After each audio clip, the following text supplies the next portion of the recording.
আসসালামু আলাইকুম, সবাইকে স্বাগতম। এইখানে একটি সৃজনশীল প্রশ্ন। তো এই সৃজনশীল প্রশ্নের এই তথ্যাবলীর অবলম্বনে ক নম্বরে বলেছে সোনালী ট্রেডার্সের প্রারম্ভিক মূলধনের পরিমাণ নির্ণয় করো। তো প্রারম্ভিক মূলধনে যে উপরে আছে না, নগদ, আসবাবপত্র, ঋণ, এই তিনটা যোগ বিয়োগ করে প্রারম্ভিক মূলধন নির্ণয় হবে। তো আমরা ক নম্বরে প্রারম্ভিক মূলধন নির্ণয় করার চেষ্টা করি। এইভাবে আলোচনায় আছে আমি মোহাম্মদ সিরাজুল ইসলাম, বরিশাল সরকারি model school and college, Barishal. যেমন এই যে প্রারম্ভিক মূলধন নির্ণয়ের জন্য যেটুকু প্রয়োজন ওইটুকু আমি উপরে নিয়ে এসে রাখলাম। এখান থেকে প্রারম্ভিক মূলধন নির্ণয় করব। প্রথমে যে নগদ লিখব, নগদ এই যে 1,50,000 নগদ আছে, তাই না? আচ্ছা, তো নগদ লিখলাম 1,50,000 টাকা। আর আসবাবপত্র কত? 30,000 টাকা। এখন এই দুটো যোগ করে কিন্তু প্রারম্ভিক মূলধন হয়। এখন অনেক শিক্ষার্থীর মনে হতে পারে ঋণ আসবে না। হ্যাঁ, ঋণটা যদি নগদের সাথে যোগ করি তাহলে পরে আবার বিয়োগ করতে হবে। তো একই কথা। আমি আবারও বলছি, লক্ষ্য করি, নগদ আর আসবাবপত্র এই দুটো যোগ করলেই প্রারম্ভিক মূলধন হয়। ঋণ তো মূলধন না, ঋণটা দায়। এখন আমি যদি ঋণের টাকাটা আনতে চাই তাহলে একবার নগদের সাথে যোগ হবে, পরে আবার ওই টোটাল থেকে বিয়োগ হবে। দুইভাবে করা যায় এটা। তো আমি শর্টকাট যেটি সেটা করলাম, সমস্যা নেই। এভাবে করলে তোমরা নম্বর পাবে। আবার উদ্দীপকে ফিরে এলাম। খ নম্বরে বলেছে এই 1, 12, 19 এবং 20 তারিখের লেনদেনগুলির কারণ সহ ডেবিট ক্রেডিট নির্ণয় করো। ডেবিট ক্রেডিট নির্ণয় করার ছক আমরা এইভাবে অঙ্কন করবো। এই যে লক্ষ্য করি, এইভাবে তারিখ, সংশ্লিষ্ট হিসাব, ডেবিট ক্রেডিট, টাকা আর কারণ সহ বলেছে। প্রথমে আসি, এই যে আমি উপরের লেনদেনগুলো লিখে রেখেছি, বাম দিকে একটা, ডান দিকে তিনটা। এই যে উপরে আমাদের এই নিচের অংশটুকু কিন্তু উত্তর, আর উপরে ওই বিশেষ করে প্রশ্ন। আচ্ছা, তো নগদান হিসাব ডেবিট হবে, ঠিক আছে? নগদান হিসাব ডেবিট, আসবাবপত্র হিসাব ডেবিট, ঋণ হিসাব ক্রেডিট, আর মূলধন হিসাব ক্রেডিট হবে, তাই না? আবার বলছি, লক্ষ্য করি, নগদান হিসাব ডেবিট 2,20,000 টাকা হবে। কিভাবে হলো? ওই নগদে 1,50,000 আর এই 70,000 টাকা ঋণ, দুইটা যোগ করে নগদে হবে। তাই নগদান হিসাব ডেবিট লিখেছি 2,20,000 টাকা। আসবাবপত্র হিসাব ডেবিট এই 30,000 টাকায় হবে, আসবাবপত্রে যেটি লেখা আছে।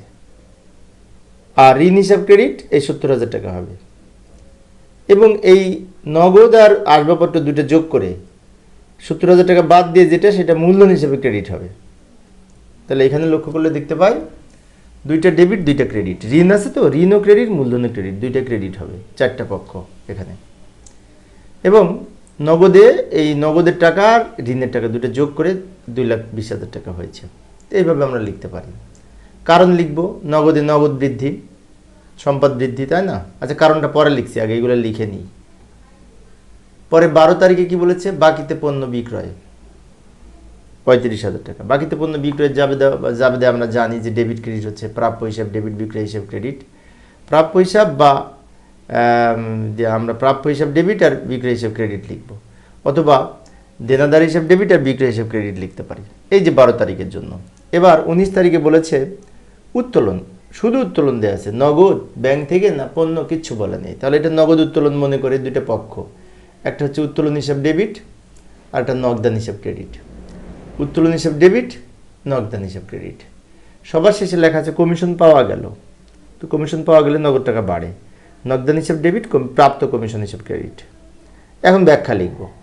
নগদ বৃদ্ধি মানে কি? সম্পদ বৃদ্ধি, আসবাবপত্র বৃদ্ধিতে সম্পদ বৃদ্ধি, দায় বৃদ্ধি, মালিকানা সত্ত্ব বৃদ্ধি। এইভাবে লিখব ব্যাখ্যা। প্রাপ্য হিসাব মানে কি? সম্পদ বৃদ্ধি, বিক্রয় হিসাব আয় বৃদ্ধি, উত্তোলন মালিকানা সত্ত্ব হ্রাস, নগদান ক্রেডিট মানে কি? নগদ সম্পদ হ্রাস। আবার নগদান ডেবিট মানে সম্পদ বৃদ্ধি, প্রাপ্ত কমিশন আয় বৃদ্ধি। এইভাবে সম্পদ বৃদ্ধি, দায়, মালিকানা সত্ত্ব বৃদ্ধি, হ্রাস, যেভাবে যেটা বৃদ্ধি হ্রাস পেয়েছে সেইভাবে আমরা কারণ লিখতে পারি। তো ডেবিট ক্রেডিট যদি কারণ সহ বলে, এইভাবে আমরা উপস্থাপন করব।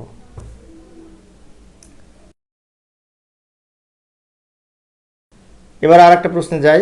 গ নাম্বারে বলেছিল এই যে 1, 5, 12, 19 তারিখের লেনদেনগুলির হিসাব সমীকরণের প্রভাব দেখাও।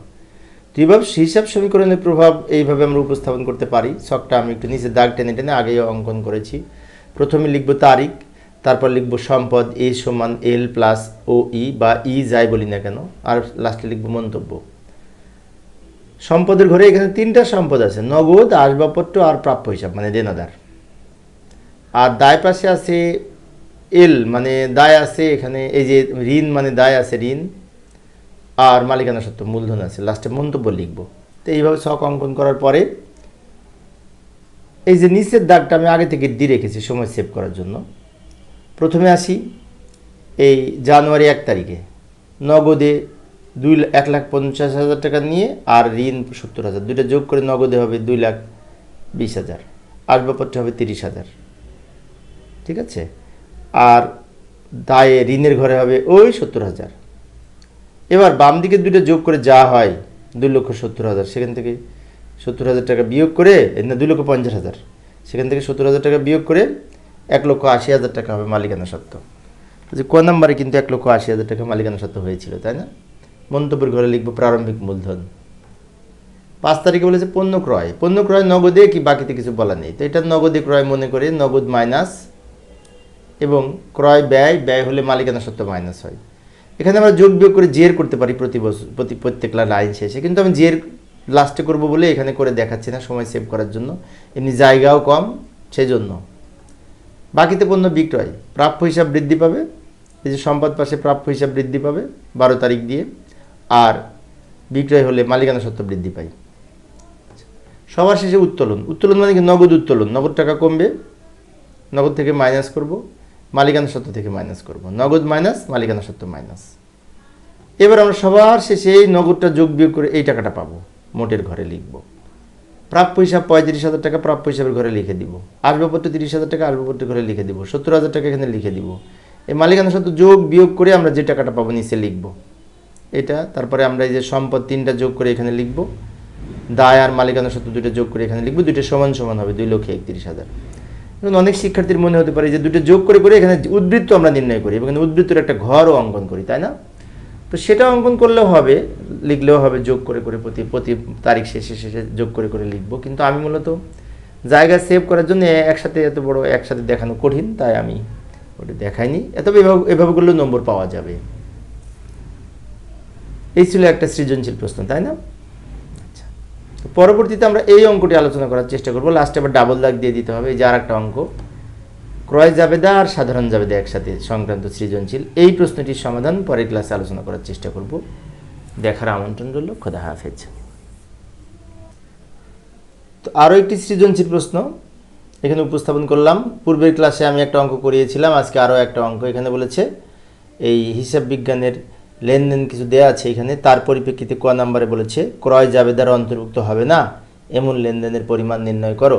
তো ক্রয় জাবেদা আমরা জানি যে নগদে যদি পণ্য ক্রয় বিক্রয় করা হয়, নগদে যদি বেতন প্রদান করা হয়, অতিরিক্ত মূলধন আনয়ন করেছে, এই কয়েকটা আছে ক্রয় জাবেদা অন্তর্ভুক্ত হবে না।